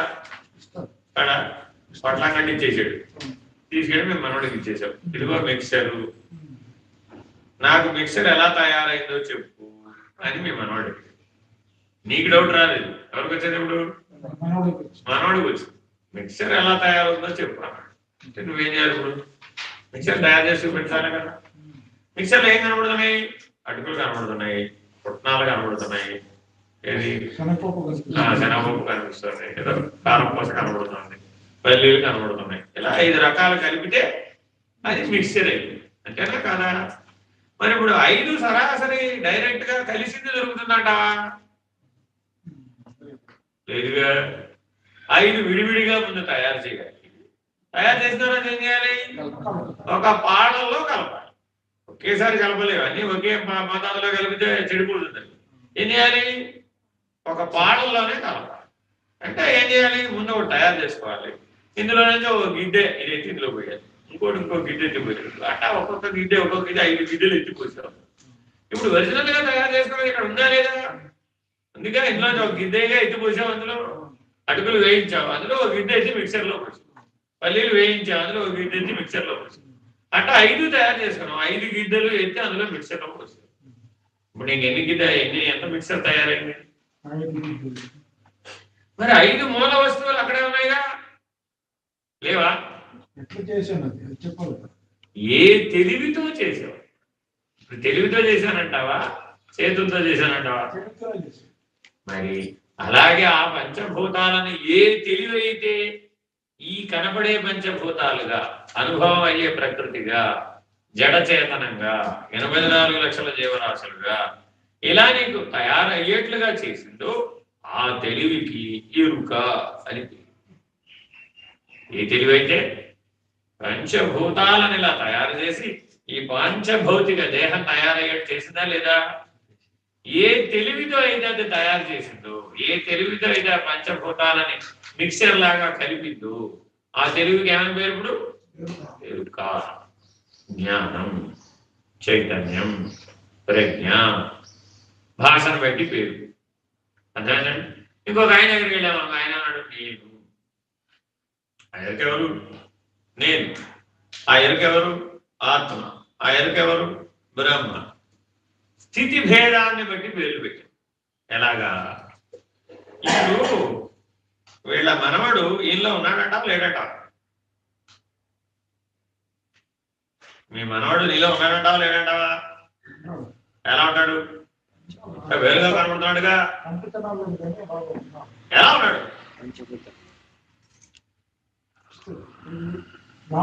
నీ మనవడు నీ లోపల ఎలా ఉన్నాడు? ఆహా, యథార్థంగా కనబడుతుంటే భ్రాంతి అంటే ఎలాగా? నువ్వేమో తత్, నీ మనవడెవరు? త్వం. నీ మనవడెవరు? త్వం. నువ్వెవరు? తత్. అర్థమైందా? ఇద్దరిని కలిపితే తత్వం. అర్థమైందండి? మీ మనవడు నిన్ను తెలుసుకోవాలంటావా, నువ్వు మీ మనవడు తెలుసుకోవాలంటావా? ఎందుకని? నువ్వు తత్, ఆయన త్వం. అర్థమైందండి? ఇప్పుడు ఏ ఎరుకైతే ఉన్నదో ఆ ఎరుకేమిటి? తత్. ఇప్పుడు ఇక్కడ ఏదైతే ఇంద్రియాలతో అనుభవిస్తుంది కదా, ఈ తెలివిని ఏమన్నారు? త్వం. ఇంద్రియాలతో కలిసి అనుభవిస్తున్నదని ఏమన్నారు? త్వం. ఇది మనవడు. ఆ పంచభూతాలను పంచీకరించిందే ఆ తెలివిందా లేదా? ఇప్పుడు ఆ చైతన్యం, ఆ ప్రజ్ఞ ఉందా లేదా? అదేమిటది? అది తత్. ఈ త్వము ఆ తత్తును తెలుసుకుంది. ఎందుకని? ఈ త్వం ప్రతిబింబం కాబట్టి, ఆ తత్తు బింబం కాబట్టి. ఎప్పటికైనా ఈ ప్రతిబింబాన్ని ఆధారం చేసుకుని ఆ బింబాన్ని నువ్వు తెలుసుకోవాలి. తెలుసుకుంటే ఏమైంది?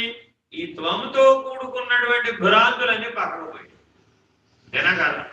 మీ అబ్బాయి నీలో నుంచి వచ్చాడయ్యా, మీ అబ్బాయికి ఇంకో అబ్బాయి పుట్టాడయ్యా, వాడినే కానీ మనవడాలని అంటున్నావు.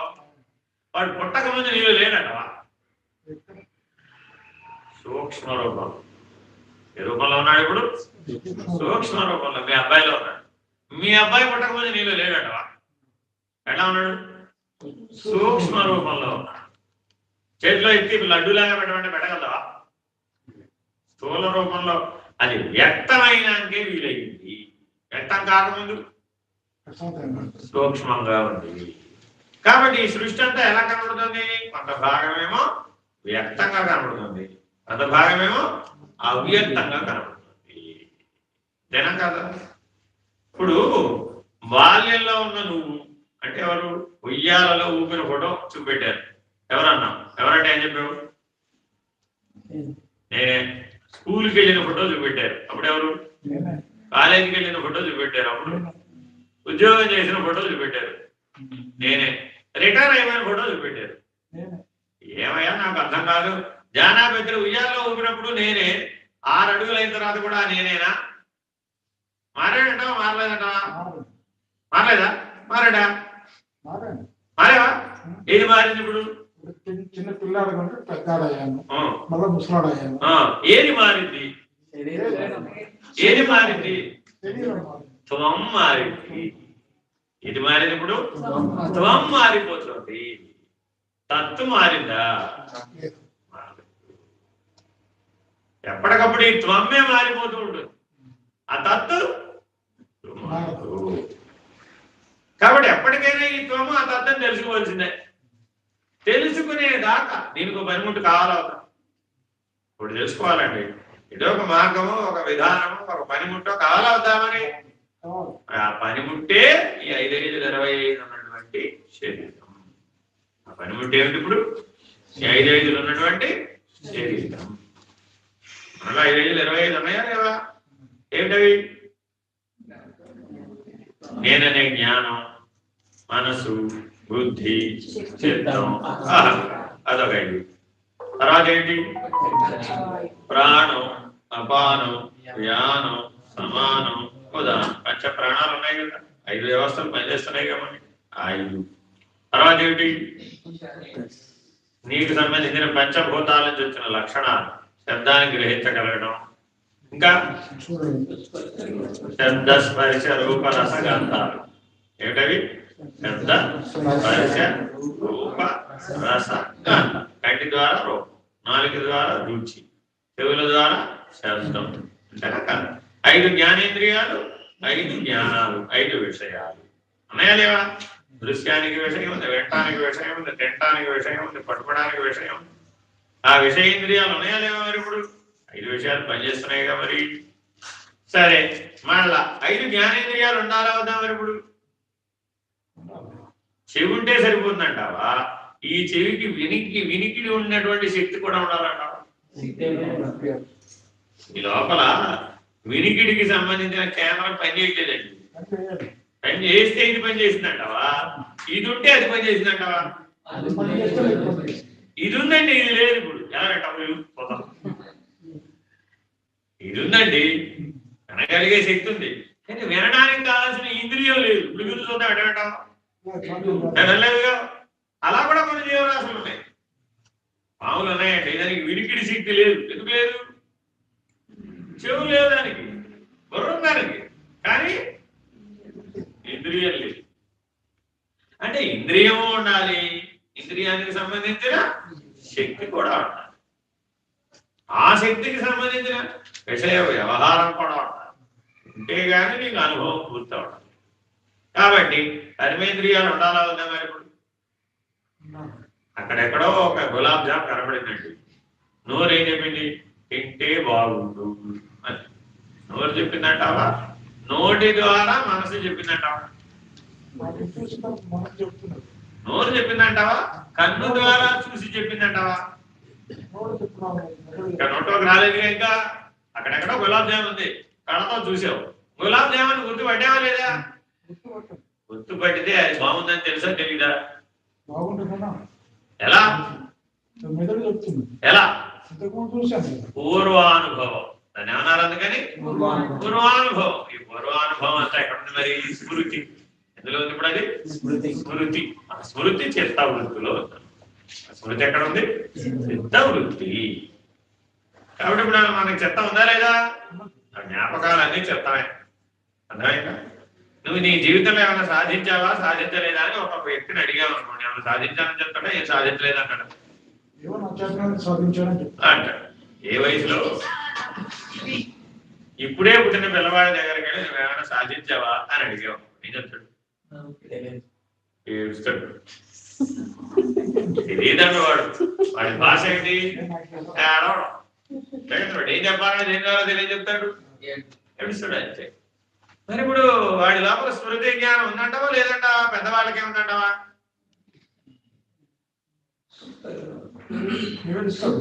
వాడిలో ఏడవాలనే జ్ఞానం ఎక్కడికి వచ్చింది?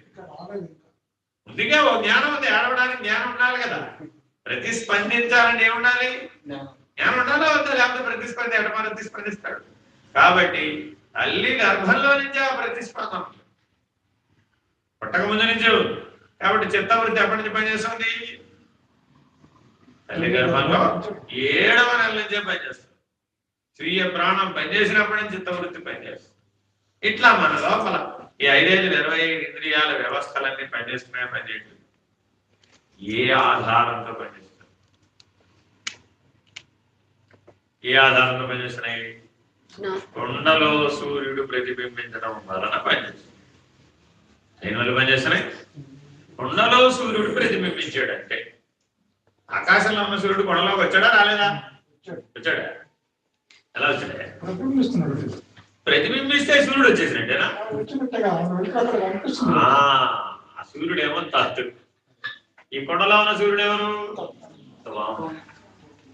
కొండలో ఉన్న సూర్యుడు ఎవరు? త్వము.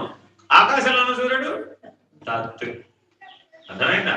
కాబట్టి ఈ కొండలో ఉన్న సూర్యుడిని బట్టి మనం ఎవరి లక్షణాలు తెలుసుకోవాలి? తత్తి యొక్క లక్షణాలు తెలుసుకోవాలి. దాన్ని తెలుసుకున్నాం అనుకోండి, అప్పుడు ఇది అప్రధానమైంది. దాన్ని తెలుసుకోకపోతే కొండలో ఉన్న సూర్యుడే సత్యమైంది. ఇప్పుడు మన అంతఃకరణం అనే కొండలో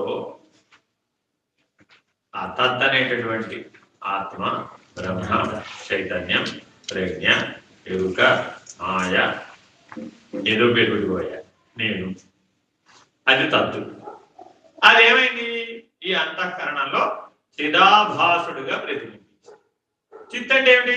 ప్రకాశం. ఆభాసం అంటే ప్రతిబింబం. ఆ ప్రకాశం వచ్చి ప్రతిబింబ ప్రకాశంగా కనబడుతుంది. అంతేగా? వేరే ప్రకాశం అంటావా ఇది? ఆ ప్రకాశం అని అంటావా? ఆ ప్రకాశం అనాలి. కొత్త ప్రకాశం ఎక్కడి నుంచి వస్తుంది? కొండకు ప్రకాశించే శక్తి లేదు, నీళ్లకు ప్రకాశించే శక్తి అంతకంటే లేదు. కానీ కొండలో ఉన్న నీళ్లలో ప్రతిబింబించగలిగే శక్తి ఉంది.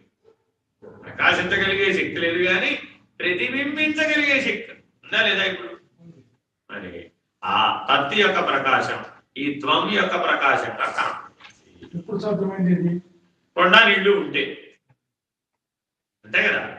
కొండ పగలేసామండి, కర్ర తీసుకొచ్చి కొండ మీద దెబ్బ వేసాం, ఏమైనా కొండ పోయి నీళ్లు పోయి ప్రతిబింబం కూడా పోయి. అందుకని ద్వైత సిద్ధాంతం పుట్టినప్పుడు ఏం చెప్పింది?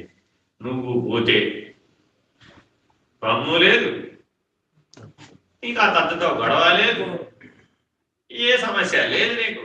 కాబట్టి ఈ శరీరం కనుక నువ్వు మరణిస్తే, నువ్వు చనిపోతే నువ్వు ముక్తువే అని చెప్పి కరెక్ట్ అని అంటావు. కరెక్ట్ చాలా అప్రోప్రియేట్ గా కనబడుతుంది. అంతేనే కాదు, 100 ఏళ్ళ దుఃఖాన్ని అనుభవించి అజ్ఞానంతో 100 ఏళ్ళ అనుభవం తర్వాత సంతృప్తితో మనం పోతే నువ్వు తత్పదార్థమైనటువంటి బ్రహ్మముగా అయిపోతావా? కొండ పగలేసినంత మాత్రాన ప్రతిబింబ సూర్యుడు బింబ సూర్యుడిలో కలిసిపోయాడు అంటాం సత్యమేనా? ఈ ప్రతిబింబం ఎక్కడికి ఎట్లా పోతాయా బాబు? ప్రతిబింబం వెనక్కి వెళ్ళి సూర్యుడిలో కలిసిపోయింది అంటానికి ఏమైనా ప్రమాణం ఉందా? అది ఇప్పుడేగా కలిసిపోయిందన్నావు. కనపడటం లేదు కాబట్టి కనపడానికి దాని పోయింది అని ఊహ చేసావు. అంతేగా ప్రమాణం ఉందంటావా? ఇంకంతే. మన శక్తి ఎంతవరకే ఉంది కాబట్టి, మన తెలివి ఇంద్రియాల మేరకు మనం ఇంత మేరకు అర్థం చేసుకోగలం కాబట్టి, ఈ శరీరం చచ్చిపోతే ఈ శరీరంతో పాటే నా అంతఃకరణం కూడా పోతే, నా అంతఃకరణంలో ప్రతిబింబించిన జీవుడు కూడా పోతే, అప్పుడు ఉన్నది ఎవరు? దేవుడే కదా. ఇంకా నేను లేదు కదా అప్పుడు. కాబట్టి నేను శరీరాన్ని, నేను ఎప్పటికైనా కూడా చనిపోతాను కదా. చనిపోతే ముక్తే. ఇంకా దానికోసం ప్రయత్నం చేయక్కర్లేదు, జ్ఞానాన్ని పొందక్కర్లేదు, ఏ విచారణ చేయక్కర్లేదు. ప్రపంచంలో అన్ని జీవులు పుట్టిపోతున్నాయా లేదా? ఇలాగే మరి అన్ని ముక్తి పొందినాయి, అన్ని మోక్షాన్ని పొందినాయి, అన్ని జ్ఞానాన్ని పొందినాయి అని చెప్పగలుగుతున్నావా? ఆ బింబం ఈ ప్రతిబింబానికి రిలేషన్ ఉంది కానీ డైరెక్ట్ గా అయితే ఇక్కడ సంబంధం లేదు. సంబంధం ఉండడానికి దీనికి దానికి మరి ఆ తత్తేమో అక్కడే ఉంది, ఈ తొమ్మ ఎప్పుడు ఇక్కడే ఉంది. ఈ తొమ్మ ఆ తత్వ దగ్గరికి ఎలా పోతుంది? అసలు సంబంధం కూడా పోదు కాబట్టే ద్వైతం పుట్టింది. అసలు అది పోదని తేల్చేసాక అదే చెప్పండి. కాబట్టి ద్వైతం నాటుకున్నంత బలంగా అద్వైతం నాటుకోదు. ఎందుకని? సులభం ద్వైతం నేర్చుకోవడం. జీవితంలో ఏమైనా మారాలా? మారక్కర్లేదు. ఏమైనా నేర్చుకోవాలా? నేర్చుకోక్కర్లేదు. ఏమైనా విచారణ చేయాలా? అక్కర్లేదు. ఎందుకు అసలు చేయడం? అప్పుడు ఇంకా బింబ ప్రతిబింబ విచారణ చేయడం ఎందుకు? ఏదో టైంకి పోతావుగా, పోయినప్పుడు అదే పోతుంది. ఇప్పుడు దానికోసం విచారణ చేయడం ఎందుకు? కొరబదలు కూడా ఎందుకు? ఏ ఏగలాగానో ఏ దోమలాగానో పుట్టేసి కూడా జీవులే కదా, అలాగే పుట్టేసి అలాగే పోవచ్చుగా. అప్పుడు అవి కూడా ముక్తే పొందిన అని చెప్పాలి కదా. కుదరదా? మనిషి ఒక్కడే ముక్తి పొందుతాడట. ముక్తి మోక్షం మనిషికి ఒక్కడికైనా? ఎలాగా? అన్నిటికీ ఉన్నాడు. 84 లక్షల జీవరాశులకి మోక్షం సాధ్యం. ఎలాగో చెప్పాలి అంటే ద్వైత పద్ధతిలో వీలవుతుంది ఆయన చెప్పినట్టు. ఎందుకని? శరీరం పోతే ముక్తే. మరి శరీరం 84 లక్షల జీవరాశులకి పోతుందిగా, దాంట్లో ఉన్న జీవుడు దాంతో పాటే పోతున్నాడుగా. పోవడం లేదు, ఇక్కడ పుట్టింది. అడ్డం వచ్చేసాడు. శరీరం పోయినంత మాత్రాన జీవుడు పోవడం లేదు. ఎలా?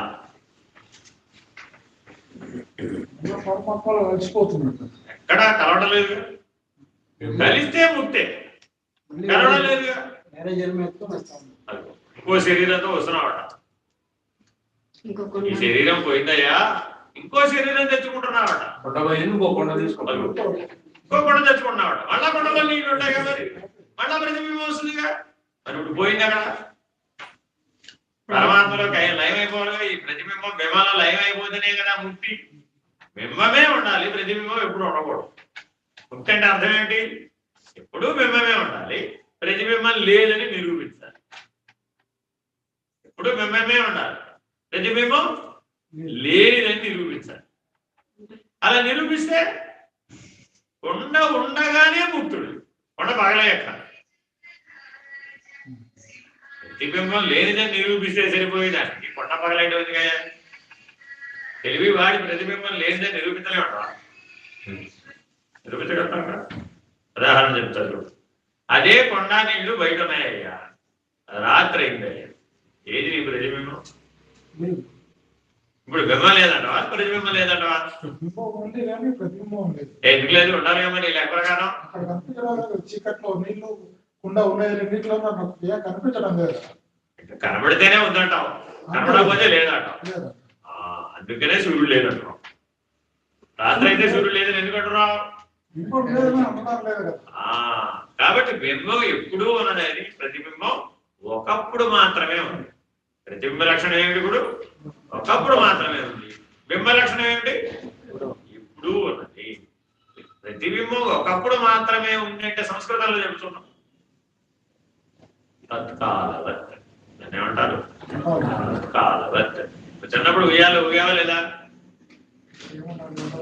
నాకు తెలియదు, నువ్వు ఊగావు కాబట్టి ఎలా ఊగావో చెప్పాల్సిందే అన్నాను అనుకోండి. చెప్పగలవా? చెప్పలేదు. ఎవరు చెప్పలేదు. ఎందుకని? ఉయ్యాల ఊగావు కదా, కలదంటే కుదురుతుంది. నువ్వు చేసినవన్నీ నీకు తెలిసి ఉండాలా, తెలియక్కర్లేదా? ఇప్పుడు చెప్పు.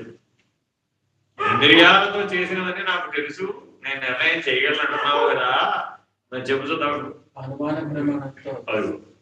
అంటే ప్రత్యక్ష ప్రమాణంతో వీలు కాదన్నీ. దేంతో చెప్పచ్చు? అనుమాన ప్రమాణంతో చెప్పచ్చు.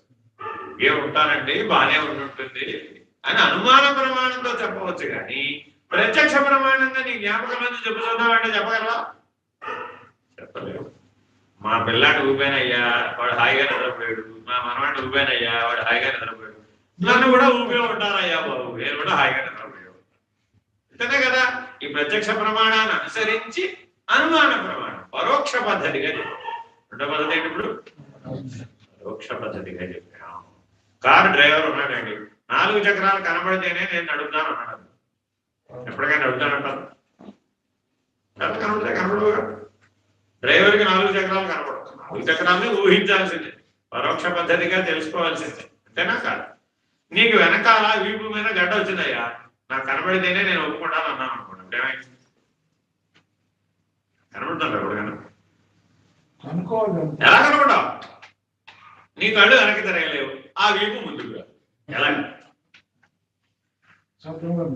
అన్యోన్య ప్రమాణం. ఇంకోటి సహాయం తీసుకో అని డాక్టర్ దగ్గరికి వెళ్ళి చెప్పు. అప్పుడు డాక్టర్ గారు ఏం చేశాడు? వెనక్కి తిరుగు, నేను చూస్తాను అన్నాడు. ఓ ఎక్కడైతే గడ్డ అయితే బాబు ఏమిటో నాకు కనబడలేదే బాబు అన్నాడు. ఈ కనబడు నాకు కనబడదే. ఇప్పుడు డాక్టర్ చెప్పింది నమ్ముతానంటావా నమ్మనంటావా?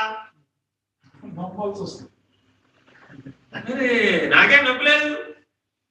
ఏమంటాడు గడ్డ వచ్చినాడు? నాకేం నొప్పలేదు, నాకేం ఉన్నట్టు కూడా తెలియడం లేదు. నువ్వే ఉన్నాడు. అరే బాబు, క్యాన్సర్ గడ్డలు అలాగే ఉంటారు ఆయన, దానికి ఏం నొప్పి ఉండదు. నొప్పి ఉండే గడ్డలు వేరే, అవి వెంటనే తెలుస్తాయి, నీకే తెలుస్తుంది. ఏ నొప్పి లేకుండానే క్యాన్సర్ గడ్డలు పెరుగుతాయి. దీనికి వైద్యం చేయకపోతే నువ్వు పోతావరా బాబు ఏమన్నాడు? ఇప్పుడు నువ్వు పోతావంటే నేను ఎందుకు పోతానే, చిన్న గడ్డ వస్తేనే పోతానా అని డాక్టర్తో తగ్గు వేసుకున్నాను. డాక్టర్ ఏం చెప్తాడు? సరేలే, పోయే రోజు వచ్చినాక నువ్వు మాత్రం నా దగ్గరికి వస్తావు కదా. ఇప్పుడు ఇదంతా ద్వైతంతో ఇట్లా ఉంటుంది అనమాట కథ. అదే విజ్ఞత వివేకాన్ని వాడావు, అప్పుడేమైంది? ఓ ఆయన ఏదో చెప్తున్నాడు బాబు, ఏదో ఉంది అక్కడ, తెలుసుకోవాలి. ఆయన ఏదో చెప్తున్నాడు కదా, వైద్యం చేయించుకోవాలి. దాంట్లో మనం బయటపడాలి. అదేనంటే ఇప్పుడు అటు ప్రత్యక్ష ప్రమాణం, పరోక్ష ప్రమాణం, అపరోక్ష పద్ధతి. అన్యోన్య సహాయం, ఇతర సహాయం తీసుకున్నప్పుడు ఏమైంది? నీకు స్వయంగా తెలియదు, కానీ వాళ్ళ జ్ఞానం ద్వారా తెలుసు. అంతేనా కాదు? అట్లా గురువు యొక్క సహాయాన్ని తీసుకు. అప్పుడేమైంది? అపరోక్ష పద్ధతి. డాక్టర్ గారు కానీ గురువు గారు కానీ నీ స్థితిని బట్టి నీకు సహాయం చేయడానికి ప్రయత్నం చేస్తారు వాళ్ళ జ్ఞానంతో. వాళ్ళే జ్ఞానంలో ఉండాలి ఎప్పుడు కూడా, తత్తనే జ్ఞానంలో ఉండాలి. వాళ్ళు ఎప్పుడే జ్ఞానంలో ఉండాలి? తత్తనే జ్ఞానం, బింబ జ్ఞానంతో చెప్తాడు. అంతేనా కాదు? ఆరోగ్యం ఎలా ఉండాలి? ఆయన దగ్గర ఒక పుస్తకం, ఆ పుస్తకంలో ఉన్నటువంటి పద్ధతుల ప్రకారం చూస్తాడు. ఇంకేదో తేడా ఉంది, ఆ తేడా ఉన్నది ఇది తేడా ఉన్నాయో బాబు, నేను ఒప్పుకోను, ఏదైనా తేడా నాకు ఇది కరెక్టే అన్నాను. అప్పుడేమంటాడు? నీ కరెక్టేనే బాబు, కానీ అది అనారోగ్యం. అనారోగ్యం ఎలాగా? ఇదిగో పుస్తకం, ఇదిగో ప్రమాణం. ఈ ప్రమాణం ప్రకారం నీకు బీపీ 120/80 ఉండాలి, నీకు 200/300 ఒప్పుకోను. నాకు 200/300 నాకు ఒకటే, నాకు ఓకే, నాకేం ప్రమాదం లేదు. లేదు, హార్ట్ అటాక్ వచ్చినప్పుడు మళ్ళీ వస్తావు కదా, అప్పుడు చెప్తారే బాబు, అంతే కదా. వెనకపోతే అజ్ఞానంతో వెనకపోతే ఏం చేస్తావు? చేయగలుగుతావు? ఏం చేయలేవు కదా. కాబట్టి గురువు అయినా డాక్టర్ అయినా నీకు సూచిస్తారు అంతే తప్ప నిన్నే బలవంత పెట్టరు. గురువు డాక్టర్ ఎప్పుడు కూడా బలవంత పెట్టరు. వాళ్ళ యొక్క జ్ఞానంతో, బింబ జ్ఞానంతో, ఏదైతే ప్రమాణమైన జ్ఞానం ఉందో ఆ ప్రమాణమైన జ్ఞానంతో నీకు నిరూపించి ప్రయోగం చేస్తారు. అదేమిటది? శాస్త్ర ప్రమాణం. దాన్ని అన్నారండి శాస్త్ర ప్రమాణం. ఇంకో పేరు కూడా ఉందండి, శబ్ద ప్రమాణం. రెండోది ఏంటండి? శబ్ద ప్రమాణం. ఈ ప్రపంచం అంతా శబ్దం వ్యాపించి ఉందంటావా లేదంటావా? వ్యాపించిందా? ఎలా చెప్పగలరు? ఎలా చెప్పగలరు? వాయువు. సర్వం ఖల్విదం బ్రహ్మ. ఏంటంటే దాని సూత్రం? సర్వం ఖల్విదం బ్రహ్మ. ఖల్వం అంటే ఖమ్ అంటే ఆకాశం. ఇందాక చెప్పుకున్నాను. ఖమ్ అంటే ఏంటి? ఆకాశం. మనకు తెలిసిన ఖమ్ ఏంటి? సుఖం, దుఃఖం. దాని ఖమ్ ఏమైనా మారిందా? సు. దాని ముందు సు పెడితే బాగుందన్నా, దు పెడితే బాగాలేదా? సు పెడితే ఏమన్నా బాగుందన్నా, దు పెడితే ఖమ్ ఏమైనా మారిందా? ఆకాశం ఎంత బాగుందో, సుఖం. ఆకాశం ఏం బాగోలేదు. ఆకాశానికి బాగోవడం బాగోవడం అక్కడ ఉంటుందా? నువ్వు ఆకాశమే కదా. ఇందాక జ్ఞానం అంటే ఎవరు? ఆకాశంలో ఆకాశం కదా. ఆకాశానికి బాగోవడం బాగోపోవడం ఎట్లా ఉంటుంది? ఆలోచించాలి అవుతాయి. ఇప్పుడు మనం బాగోలేదు బాగుంది అంటున్నావు అంటే నువ్వు ఆకాశంగా ఉన్నావా, ఇంద్రియంగా ఉన్నావా? ఇంద్రియంగా ఉన్నావు, ఆకాశంగా లేదు. కాబట్టి ఇప్పుడు నీ స్వరూప జ్ఞానం తెలుసుకోవాలంటే మొట్టమొదట జ్ఞాత యొక్క స్థానమైనటువంటి ఆకాశంలో ఆకాశ స్థానాన్ని మొట్టమొదట గుర్తుపట్టాలి. నీలో ఉన్న నేను ఎలా ఉంది? ఆకాశంలో ఆకాశంగా ఖంగా ఉంది. ఆ ఖమ్మే పంచభూతాల్లో అంతటా వ్యాపించింది, బ్రహ్మాండం అంతటా వ్యాపించింది. సూర్యుడు ఎక్కడ వెలుగుతున్నాడు? సూర్యుడు ఎక్కడ వెలుగుతున్నాడు? ఆకాశంలో వెలుగుతున్నాడు. సూర్యుడు ఎక్కడ వెలుగుతున్నాడు?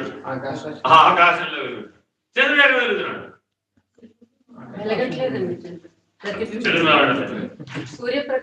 చంద్రుడు వెలుగుతున్నాడా లేదా? ఎక్కడి నుంచి చూస్తే వెలగడం లేదు? సూర్యస్థానం నుంచి చూస్తే చంద్రుడు వెలగడం లేదు. ఎందుకని? బింబ ప్రకాశం.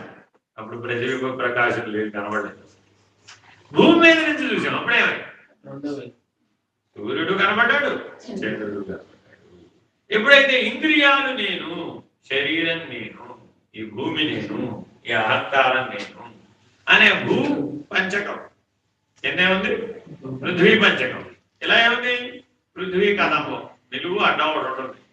ఆ నిలువు అడ్డాలు నేనే, ఆ పృథ్వీకి సంబంధించినవని నేనే అనుకోవడం చేత మనం ఏమవుతున్నాం? ఇప్పుడు అక్కడ సూర్యుడు ఉన్నాడు, నాకు ఇలా ఉపయోగపడుతున్నాడు, ఇక్కడ చంద్రుడు ఉన్నాడు, ఇలా ఉపయోగపడుతున్నాడు. అన్నీ ఆకాశంలోనే ఉన్నాయి. సూర్యుడు, చంద్రుడు, భూమి ఎక్కడ ఉన్నారాయా? ఆకాశంలోనే ఉన్నాయి. మరి సర్వం కల్విదం బ్రహ్మము కాదా? ఇప్పుడు బ్రహ్మాండం అంతా ఎక్కడ ఉన్నాయా? ఆకాశంలోనే ఉంది. కాబట్టి ఏమన్నాడు? ఆ బ్రహ్మాండం సర్వం కల్విదం ఆకాశంలో బ్రహ్మముగా ఉన్నది. ఎందుకని బ్రహ్మం అనాల్సి వచ్చింది? జీవుడు అనొచ్చుగా. జీవుడంటే ప్రతిరోజు ప్రతి క్షణం అనుక్షణం మారిపోయేవాడెవడో వాడు జీవుడు. మారని వాడెవడో వాడు బ్రహ్మ. ఇప్పుడు మారేవాడిని గుర్తుపట్టాలంటావా, మారని వాడిని గుర్తుపట్టాలంటావా? మారేవాడిని గుర్తుపడితే ఏం నష్టం? ప్రయోజనం ఏముంది? ఒక పిల్లవాడు ఓ పూట బంగారంతో ఆడుకున్నాడండి. వాళ్ళ నాన్న ఉద్యోగానికి వెళ్ళి వచ్చాడండి. ఏనన్నా ఏం చేసావు అన్నాడు. ఏం చెప్పాడు? బంగారం ఆడుకున్నాను అన్నాడు. ఓ వెరీ గుడ్ అన్నాడు. ఇంకో రోజు ఏమన్నాడు? ఏనుగుతో ఆడుకున్నాను అన్నాడు. పెట్టరాను, ఏనుగుతో ఆడుకున్నాను. మర్నాడు ఏమన్నాడు? ఏరోప్లేన్ ఎక్కేది తెలుసా అన్నాడు. ఎట్లా ఏరోప్లేన్ ఎక్కేవరా? ఏరోప్లేన్ బొమ్మ కొట్టు. తేనా కాదా? వాడికి ఏరోప్లేనే, నీకు ఏమిటాడా? నీకు వాడికి ఏమిటాడా? ప్రతిబింబాన్నే సత్యం అనుకుంటున్నాడు. నీకు యథార్థం తెలుసు. ఏది విమానం, ఇది ఏనుగు, అవి తెలుసా తెలీదా నీకు? ఆ సత్య దర్శనం ఉంది నీకు. నీకు తెలుసు కాబట్టి ఏమన్నావు నువ్వు? ఇది ఏనుగు కాదు, అది విమానము కాదు, నీది ఆట కాదు అన్నావు అనుకో. వాడి దగ్గరికి వాడు ఏం చేసినప్పుడు అది మీ అమ్మ వాళ్ళ అమ్మ చేసి చెప్పింది. నీకేం బొరలేదేటా? నాకు అర్థం కాదు. మా పిల్లాన్ని నేర్పించావు, నాకు అర్థం కాదు. అదేంటమ్మా నేను సత్యమే చెప్పాను. వాడు ఆడుకున్న విమానం కాదు, విమానం బొమ్మ కదా. వాడికి విమానమేనయ్యా బాబు. తెలివి ఇప్పుడు మనకు ఉండాలంటావా, మనోడికి ఉండాలంటావా? కాబట్టి సత్య దర్శనం, యథార్థ జ్ఞానం కలిగిన వాడు, బ్రహ్మ జ్ఞానం కలిగిన వాడు ఏం చెప్పాడు? సర్వం కల్విదం బ్రహ్మ. ఈ పంచభూతాలు గాని, ఆ సూర్యుడు గాని, ఆ చంద్రుడు గాని, ఆ అగ్ని గాని, ఆ అష్టప్రకృతులు గాని, ఈ మొత్తం అంతా కూడా ఈ బ్రహ్మాండం అంతా ఒకే ఆకాశంలోనే ఉంటుందని. ఆ కదలని బ్రహ్మం ఎప్పుడూ కదలకుండానే ఉన్నది. ఈ గదిలే బ్రహ్మాండమే కొంతకాలం కదులుతోంది, కొంతకాలం తర్వాత కదలకుండా పోతుంది. అలాగే ఈ పిండాండం ఇట్లా ఉన్నదేమిటిది? పిండాండం. ఇది కొంతకాలం కదులుతోంది, కొంతకాలం తర్వాత కదలకుండా కదలికలు ఆగిపోతుంది. ఆ బ్రహ్మాండం కూడా అట్లాగే కొంతకాలం తిరుగుతుంది, కొంతకాలం తర్వాత అది కూడా కదలికలాగి. కానీ అసలు కదలనటువంటి బ్రహ్మమేమైనా కదిలిద్దా? ఈ పిండాండమేమో వ్యక్తం, ఆ బ్రహ్మాండమేమో అవ్యక్తం. అవ్యక్తానికి అవతల ఉన్నటువంటి బ్రహ్మము ఏ కదలిక లేదు. మన దృష్టి ఎంతసేపు ఎక్కడ నడుస్తుంది ఇప్పుడు? అయితే వ్యక్తం లేకపోతే అవ్యక్తం, అయితే పిండాండం లేకపోతే బ్రహ్మాండం, అయితే పంచకోశాలు లేకపోతే పంచభూతాలు. అంతే. ఈ వీటి మధ్య ఊగిసలాడుతుంది. కానీ మన జ్ఞాన ప్రమాణంతో, మనలో ఉన్నటువంటి చైతన్య ప్రమాణంతో, ప్రకాశం అనే ప్రమాణంతో, వివేకం అనే ప్రమాణంతో ఉన్నది బ్రహ్మము. ఉన్నది ఉన్నట్లుగా ఉన్నది బ్రహ్మము. గట్టిగా మాట్లాడు. ఎందుకని ఉన్నది ఉన్నట్లుగా ఉన్నదని 3 సార్లు ఎందుకు చెప్పారు? ఒకసారి చెప్తే సరిపోదంట. ఉన్నది బ్రహ్మం అనొచ్చుగా. ఉన్నది ఉన్నట్లుగా ఉన్నది అనాలంటావా? అర్థం కావాలంటే అనాల్సి వస్తుంది. ఎలా అర్థమైంది? ఇప్పుడు 3 సార్లు చెప్పాడు.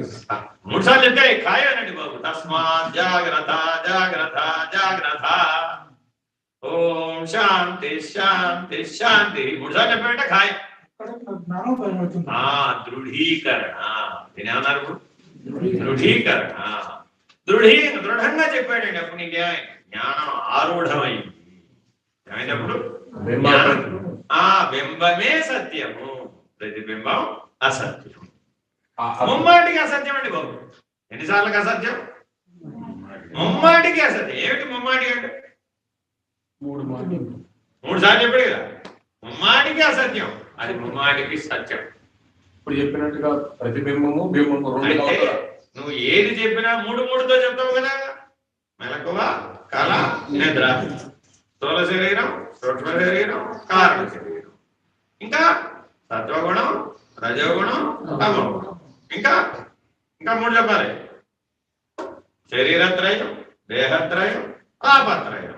తాపత్రయం అంటే ఆధ్యాత్మిక, ఆదిదైవిక, ఆది భౌతికత. అది కూడా 3 ఇంకా శరీరత్రయ, దేహత్రయ, గుణత్రయ, తాపత్రయ, అవస్థ, మెలకువ, కళ. ఇంకా త్రయాలు ఏమన్నాయా? జగజ్జీవేశ్వరుడనే త్రయం. ఇంకో త్రయం ఏమిటి ఇప్పుడు? జగత్తు, జీవుడు, ఈశ్వరుడు. ఇది కూడా 3. అదైనా మరి ఇంకో త్రయం చెప్పు. ఇచ్ఛాశక్తి, క్రియాశక్తి, జ్ఞానశక్తి. బ్రహ్మ, విష్ణు, రుద్రుడు. మరి వాడు కూడా మూర్తిత్రయం. త్రిమూర్తులు అంటున్నాడు. శక్తిత్రయం, మూర్తిత్రయం.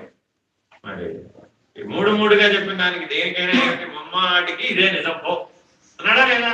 అంటే నువ్వు ఎన్ని 3 చెప్పినా కూడా ఆ 3 ఒకటిగానే ఉన్నాయంటావా? బ్రహ్మముగా 3గా ఉన్నాయంటావా? ఒకటిగా ఉన్నాయంటావా? ఏకంగా ఉన్నాయంటావా? అనేకంగా ఉన్నాయంటావా? ఏకంగా ఉంటే బ్రహ్మం అనాలి కదయ్యా బాబు. బింబ ప్రతిబింబాలు ఎక్కడ తెచ్చినాయి? 2 రావాలి కదా ఇప్పుడు బింబ ప్రతిబింబాలంటే. ప్రతిబింబం అంటూ వస్తే ప్రతిబింబాలు అయిపోతుంది కదా. బింబమే ఒక్కటి. ప్రతిబింబాలు లేవు. అసలు ప్రతిబింబాలు లేవని చెప్తున్నప్పుడు, ఉన్నది బింబమేనని చెప్తున్నప్పుడు ఆ బింబం బ్రహ్మమే కదా. జీవుడు ఉన్నాడని కొంతసేపు, జీవుడు లేడని కొంతసేపు, జీవుడికి బంధం కలిగిందని కొంతసేపు, జీవుడు ముక్తుడైనాడని కొంతసేపు ఎందుకు చెప్పాలి? ఏది కరెక్ట్ అంటావు?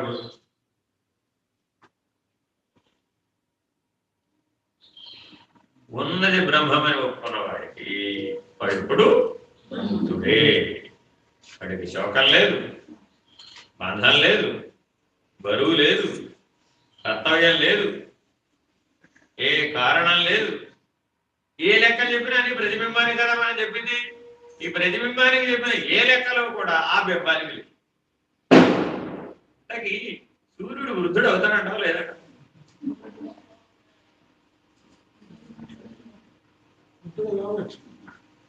కావచ్చు.